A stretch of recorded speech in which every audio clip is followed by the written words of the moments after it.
के आगे नासी एहतसाब अदालत में आमदनी का वधीक ससा ठाहिण जो रेफरेंस स्पीकर आगा सिराज दुरानी ऐं ॿिया अख़बार पेश थिया आहिनि। अवां के आगे कई पिया आगा सिराज दुरानी पारां ज़मानत लाइ अदालत में दरख़्वास्त दाख़िल करायल आहे। अदालत पारां धुरियुनि खे ईंदड़ ॿुधणे ते दलील ॾियण जो हुकुम ॾिनो वियो आहे। अदालत रेफरेंस जी कार्रवाई 24 डिसंबर ताईं मुलतवी करे छॾी आहे।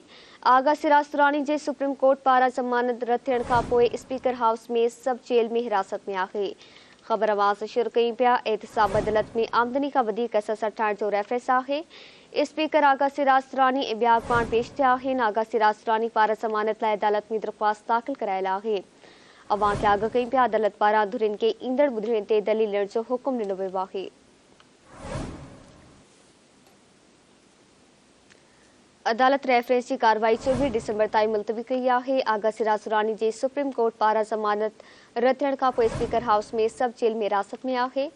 ख़बर आवाज़ शेयर कई पिया एहतसाब अदालत में आमदनी का वधीक ससा ठाहिण जो रेफरेंस आहे। स्पीकर आगा सिराज दुरानी ऐं ॿिया अख़बार पेश थिया आहिनि। कराची मां तफ़सीलात कंदासीं इसहाक सरगी खां। जी इसहाक आगा कजो।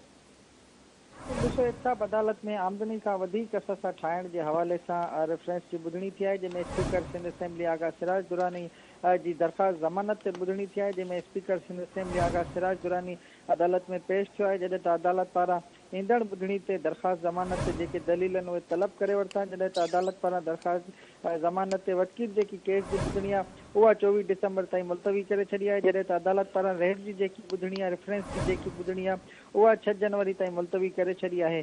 आगा सिराज दुरानी ॻाल्हि ॿोल कई, उनजो चवणु आहे त मां 4 सालनि खां अदालत में पेश थियां थो ऐं मूंखे अदालत मां इंसाफ़ जी उम्मीद आहे ऐं इन हवाले सां उन्हनि ॻाल्हि ॿोल कई आहे ऐं इन हवाले सां जेको आहे केस जी वकील ॿुधणी अदालत पारां 24 डिसंबर ताईं मुलतवी करे छॾी आहे। जी मेहरबानी साग आगा करण लाइ।